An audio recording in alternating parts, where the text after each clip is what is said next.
Class 12 UP board के प्यारे विद्यार्थियों, स्वागत है आप सभी का शिवम लेक्चरर में। साहित्यिक हिंदी का पेपर है जो 18 फरवरी 2026 के लिए सबसे ज़्यादा महत्वपूर्ण है। मेरे प्यारे बच्चों, पूरा पेपर एकदम अच्छे से आंसर के साथ हल करके आपको बताने वाले हैं, तो आप लोग वीडियो को पूरा अंत तक देखिएगा। यदि आप वीडियो को पूरा अंत तक देखते हैं तो ये मेरी गारंटी है कि बोर्ड एग्जाम 2026 में हिंदी में 95 प्लस अंक जरूर लेकर आओगे मेरे प्यारे बच्चों। यह एक वायरल पेपर है, सेम ऐसा ही पेपर आपके बोर्ड एग्जाम 2026 में पूछा जाएगा। समय 3 घंटे 15 मिनट का होता है और पूर्णांक होता है 100 का। यहाँ पर थोड़ा सा निर्देश देख लेते हैं। निर्देश में क्या है? प्रारंभ के 15 मिनट परीक्षार्थियों को प्रश्न पत्र पढ़ने के लिए निर्धारित है। इस प्रश्न पत्र में 2 खंड हैं, दोनों खंडों के सभी प्रश्नों के उत्तर देना अनिवार्य है। तो सभी लोग वीडियो को लाइक करेंगे, चैनल पर नए होंगे चैनल को सब्सक्राइब करेंगे, शेयर करेंगे। चलिए वीडियो को शुरू करते हैं। सबसे पहले खंड का, इसमें प्रश्न नंबर 1 का है शिक्षा का उद्देश्य निबंध के लेखक हैं भारतेंद्र हरिश्चंद्र, महावीर प्रसाद द्विवेदी, मोहन राकेश, संपूर्णानंद। तो शिक्षा का उद्देश्य निबंध के लेखक हैं डॉक्टर संपूर्णानंद। चौथा ऑप्शन राइट हो जाएगा। इसके बाद प्रश्न नंबर 1 का है मेरे प्यारे बच्चों, लल्लू लाल की रचना है। सुख सागर है, 11 वर्ष का समय है, प्रेम सागर है, रानी केतकी की कहानी है। तो लल्लू लाल की रचना है प्रेम सागर। तीसरा ऑप्शन सही हो जाएगा। सुख सागर मेरे प्यारे बच्चों मुंशी सदा सुखलाल की रचना है। 11 वर्ष का समय कहानी आचार्य रामचंद्र शुक्ल की है। रानी केतकी की कहानी इंसा अल्लाह खां की है। अगर आपको इसका पीडीएफ चाहिए तो डिस्क्रिप्शन में टेलीग्राम की लिंक मिल जाएगी, वहां से टेलीग्राम ज्वाइन करेंगे आपको पीडीएफ मिल जाएगा। इसके बाद प्रश्न नंबर 1 का है पर्दा कहानी के लेखक हैं प्रेमचंद हैं, यशपाल हैं, अमरकांत हैं, जयशंकर प्रसाद हैं। तो पर्दा कहानी के लेखक हैं यशपाल। दूसरा ऑप्शन राइट हो जाएगा। इसके बाद प्रश्न नंबर 1 का है मेरे प्यारे बच्चों, बाल कृष्ण भट्ट संपादक थे इंदुमती के, लहर के, हिंदी प्रदीप के, साहित्य सहचर के। तो बाल कृष्ण भट्ट हिंदी प्रदीप पत्रिका के संपादक थे। तीसरा ऑप्शन राइट हो जाएगा। लहर जयशंकर प्रसाद की रचना है, साहित्य सहचर हजारी प्रसाद द्विवेदी की रचना है और इंदुमती हिंदी की प्रथम कहानी है किशोरीलाल गोस्वामी की। प्रश्न नंबर 1 का अंगा है वासुदेव शरण अग्रवाल की रचना है बाण भट्ट की आत्मकथा, वागधारा, साहित्य और समाज, शेखर एक जीवनी। तो मेरे प्यारे बच्चों वागधारा वासुदेव शरण अग्रवाल की रचना है। शेखर एक जीवनी के लेखक हैं सच्चिदानंद हीरानंद वासेन अज्ञेय। साहित्य और समाज रामधारी सिंह दिनकर की रचना है मेरे प्यारे बच्चों। और बाण भट्ट की आत्मकथा हजारी प्रसाद द्विवेदी की रचना है। इसके बाद मेरे प्यारे बच्चों प्रश्न नंबर 2 का है कामायनी किस युग की रचना है? द्विवेदी युग, छायावादी युग, भारतेंद्र युग, प्रगतिवाद युग। तो कामायनी मेरे प्यारे बच्चों छायावादी युग की रचना है और कामायनी महाकाव्य जयशंकर प्रसाद का है। प्रश्न नंबर 2 का है द्विवेदी युग की रचना नहीं है? प्रिय प्रवास, साकेत, भारत भारती, छाया। पूछ रहा है द्विवेदी युग की रचना नहीं है। तो मेरे प्यारे बच्चों प्रिय प्रवास महाकाव्य है अयोध्या सिंह उपाध्याय हरिओत का और ये द्विवेदी युग की रचना है। ठीक है। और साकेत महाकाव्य मैथिली शरण गुप्त का है और ये भी द्विवेदी युग की रचना है। भारत भारती रचना मैथिली शरण गुप्त की है और ये भी द्विवेदी युग की रचना है। यहाँ पर पूछा है द्विवेदी युग की रचना नहीं है, तो छाया नहीं है मेरे प्यारे बच्चों। छाया जयशंकर प्रसाद की रचना है और ये छायावाद युग की रचना है, ध्यान रखेंगे इसको। इसके बाद अगला प्रश्न है तार सप्ताह का प्रकाशन वर्ष है 1954, 1943, 1938, 1936। तो तार सप्ताह का प्रकाशन वर्ष है 1943। दूसरा ऑप्शन राइट हो जाएगा।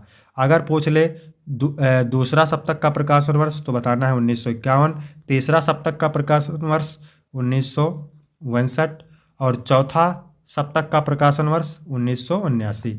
और तार सप्तक के संपादक हैं सच्चिदानंद हीरानंद वासेन अज्ञेय। हिंदी का प्रथम महाकाव्य माना जाता है पद्मावत को, रामचरितमानस को, कामायनी को, पृथ्वीराज रासो को। कमेंट करेंगे हिंदी का प्रथम महाकाव्य माना जाता है पृथ्वीराज रासो को और हिंदी के प्रथम महाकवि है चंद बरदाई। ठीक है। पद्मावत महाकाव्य मलिक मोहम्मद जायसी का है, कामायनी महाकाव्य जयशंकर प्रसाद का है और रामचरितमानस तुलसीदास का महाकाव्य है। इसके बाद अगला प्रश्न है सूर्यकांत त्रिपाठी निराला की रचना है परख, चित्राधार, अनामिका, स्वर्णधूल। तो परख मेरे प्यारे बच्चों जैनेंद्र कुमार की रचना है। ठीक है, परख जैनेंद्र कुमार की रचना है। स्वर्णधूल सुमित्रानंदन पंत की रचना है। चित्राधार जयशंकर प्रसाद की रचना है। ठीक है, तो इसका राइट आंसर हो जाएगा अनामिका। तीसरा ऑप्शन राइट हो जाएगा। इसके बाद मेरे प्यारे बच्चों प्रश्न नंबर 3 है, दिए गए पद्यांश पर आधारित निम्नलिखित प्रश्नों के उत्तर दीजिए। ठीक है, 10 अंक का होता है। पद्यांश के नीचे 5 प्रश्न होते हैं, 2-2 अंक के। तो किसी भी गद्यांश को हल करने से पहले सबसे पहले उसको पढ़ते हैं, और ये मोस्ट इम्पॉर्टेंट गद्यांश है। मातृभूमि पर निवास करने वाले मनुष्य राष्ट्र का दूसरा अंग है। पृथ्वी हो और मनुष्य ना हो तो राष्ट्र की कल्पना असंभव है। पृथ्वी और जन दोनों के सम्मिलन से ही राष्ट्र का स्वरूप संपादित होता है। जन के कारण ही पृथ्वी मातृभूमि की संज्ञा प्राप्त करती है। पृथ्वी माता है और जन सच्चे अर्थों में पृथ्वी का पुत्र है। तो जहाँ पर पृथ्वी शब्द दिख जाए, जन शब्द दिख जाए, माता दिख जाए, भूमि दिख जाए, तो आप समझ जाइए राष्ट्र का स्वरूप चैप्टर से लिया गया है। तो पहला क्वेश्चन यही है, दिए गए गद्यांश का शीर्षक एवं लेखक का नाम। तो पाठ का शीर्षक है राष्ट्र का स्वरूप और पाठ के लेखक हैं वासुदेव शरण अग्रवाल। ठीक है, यहाँ से आपको 2 अंक मिल जाएंगे।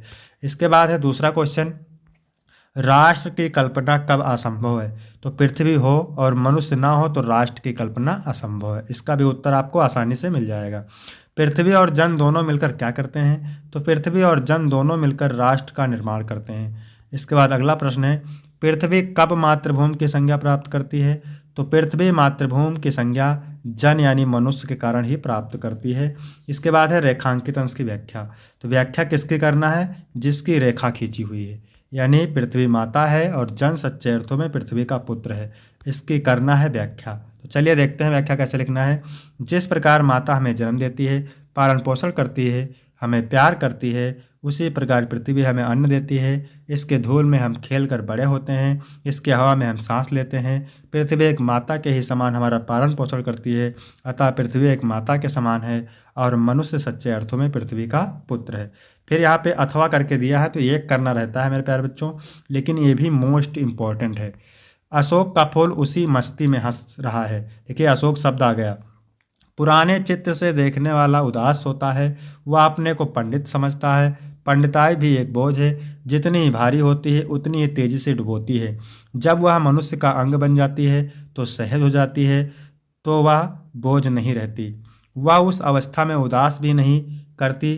कहाँ अशोक का कुछ भी नहीं बिगड़ा है, कितनी मस्ती में झूम रहा है। कालिदास इसका रस ले सके हैं अपने ढंग से, मैं भी ले सकता हूँ अपने ढंग से, उदास होना बेकार है।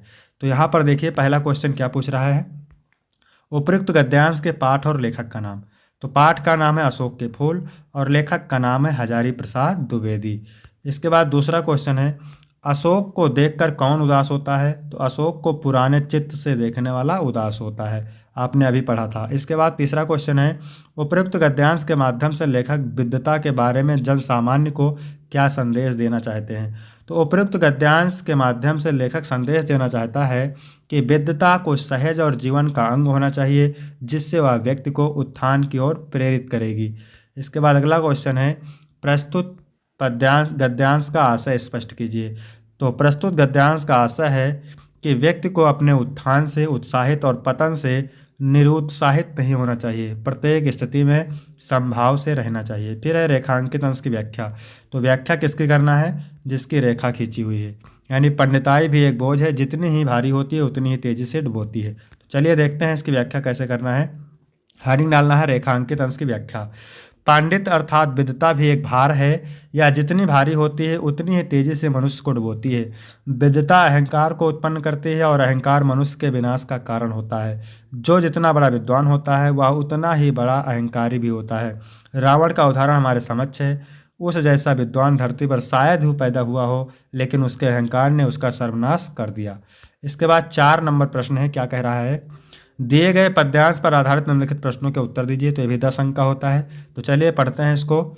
मेरे प्यारे नौ जलद से कंज से नेत्र वाले, यानी नवीन बादल के समान और कमल के समान नेत्र वाले मेरे प्यारे श्री कृष्ण, जाके आए ना मधुबन से ओ ना भेजा संदेशा। मथुरा जाने के बाद मथुरा से ना वापस आए और ना ही मेरे लिए कोई संदेश भेजा। मैं रो रो के प्रिय विरह से बावली हो रही हूँ। राधा कहती है कि हे पवन, मैं अपने प्रियतम श्री कृष्ण के वियोग में रो रो करके पागल हो गई हूँ। जाके मेरी सब दुख कथा श्याम को तू सुना दे, और तुम जा करके मेरी सारी दुख भरी कहानी को श्री कृष्ण को सुना देना। फिर कहती हैं राधा, ज्यों ही मेरा भवन तस्तु अल्प आगे बढ़ेगी, जैसे ही मेरा भवन त्याग कर थोड़ा सा आगे बढ़ेगी, शोभा देने वाली, सुख प्रदान करने वाली बहुत सारी सुंदर सुंदर लताएं मिलेंगी। वहाँ की प्यारी छाया होगी, पक्षियों के चहचहाने की मधुर सुर होगी, वह तुझे मोह लेंगी। तो भी मेरा दुख लख वहाँ ना जा विश्राम करना, फिर भी तुम मेरा दुख को ध्यान में रखना और वहाँ जाकर विश्राम ना करना। ठीक है, तो पहला क्वेश्चन है क्या है, उपरोक्त पद्यांश के शीर्षक और कवि का नाम। तो पाठ का नाम पवन दूतिका है, कवि का नाम अयोध्या सिंह उपाध्याय हरिओध है। पवन दूतिका द्वारा किसने किसको संदेश भेजा है, तो राधा पवन को दूती बनाकर कृष्ण को संदेश भिजवाती है। इसके बाद है रेखांकित अंश की व्याख्या। तो व्याख्या मैंने आपको पूरी बता दिया है। इसके बाद अगला क्वेश्चन है, प्रस्तुत पद्यांश में श्री कृष्ण के सौंदर्य का वर्णन किस प्रकार किया है। तो राधा के अनुसार कृष्ण के नयन नवीन बादलों के समान पनीले व मनोहारी हैं। राधा का प्रेम उनके प्यारे प्राण प्रिय कृष्ण के विरह में व्याकुल है। मधुमर जाकर किसने कोई संदेश नहीं भेजा, तो मधुबन जाकर श्री कृष्ण ने कोई संदेश नहीं भेजा। फिर यहाँ पर अथवा करके दिया है, ये भी मोस्ट इंपॉर्टेंट है। कान दूत केंदो ब्रह्म दूत हैं पधारे आप। गोपिया उद्धव से कहते हैं, उद्धव आप श्री कृष्ण के दूत बनकर आए हैं या फिर ब्रह्म के दूत बनकर आए हैं। धारे प्रण फैरन को मत ब्रजबारी की, आपने तो मुझ ब्रजबालाओं की बुद्धि को पलटने का ठेका ले लिया है। कहे रत्नाकर, रत्नाकर जी कहते हैं, पे प्रीत रीत जानत ना, आप प्रेम की रीत को नहीं जानते हैं।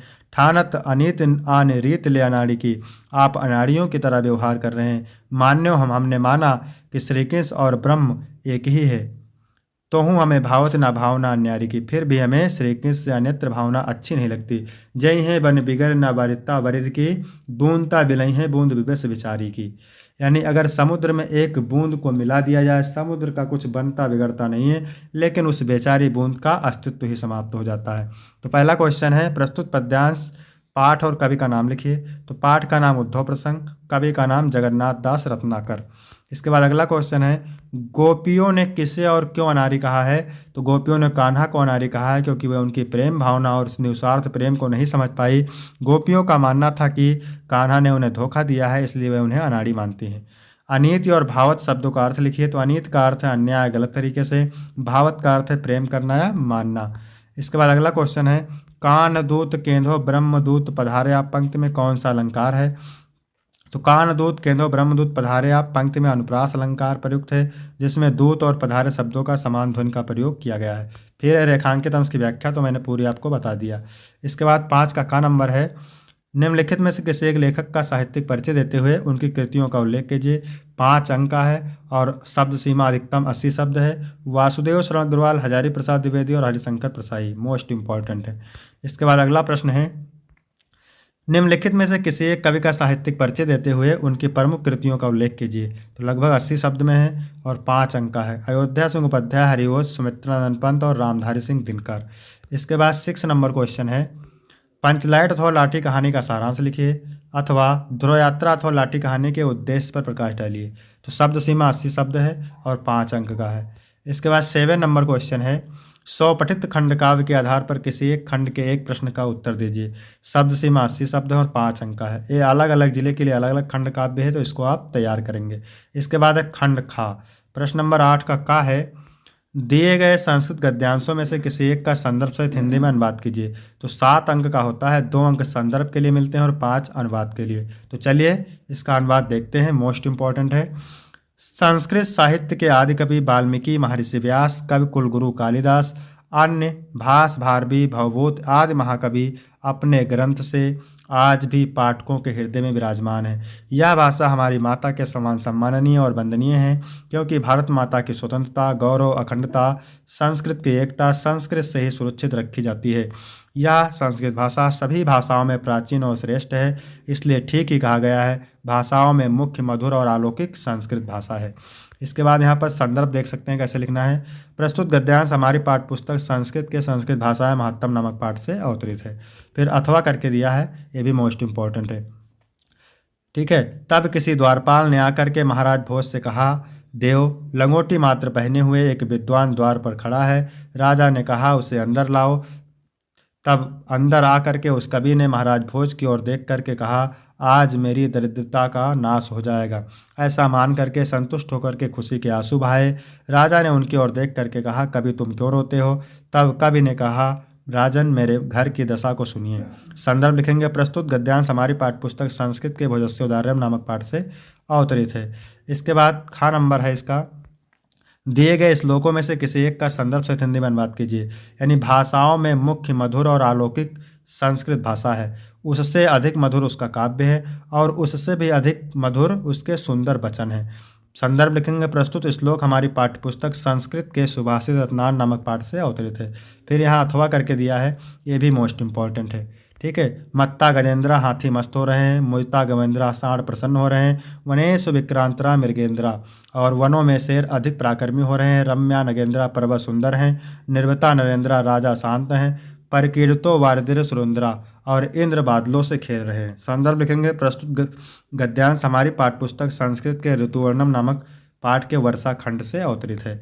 इसके बाद 9 नंबर प्रश्न है मेरे प्यारे बच्चों, क्या कह रहा है, निम्नलिखित में से किन्हीं 2 प्रश्नों के संस्कृत में उत्तर दीजिए। 4 अंक का है, 2 प्रश्न आपको करने रहेंगे, मोस्ट इंपॉर्टेंट है। इसके बाद है 10 कक्का खा और गा रस अलंकार छंद से, तो इसका इंपॉर्टेंट वीडियो आपको मिल जाएगा। उसके बाद 11 नंबर है मेरे प्यारे बच्चों निबंध से, ये मोस्ट इंपॉर्टेंट निबंध है। इसके बाद 12 का पहला है नैनम का संधि विच्छेद तो ने प्लस अनम होता है, कलाव्यू का संधि विच्छेद होता है कलो प्लस यू। इसके बाद में अगला क्वेश्चन है वृद्धा का संधि विच्छेद तो वृद्ध प्लस धा होता है। इसके बाद खा नंबर प्रश्न है निम्नलिखित में से किसी एक शब्द पद का विग्रह करके समास का नाम लिखिए। तो अनुरूपम में अव्ययीभाव समास है, महात्मा में कर्मधाराय है और प्रतिमाना में अव्ययीभाव समास है।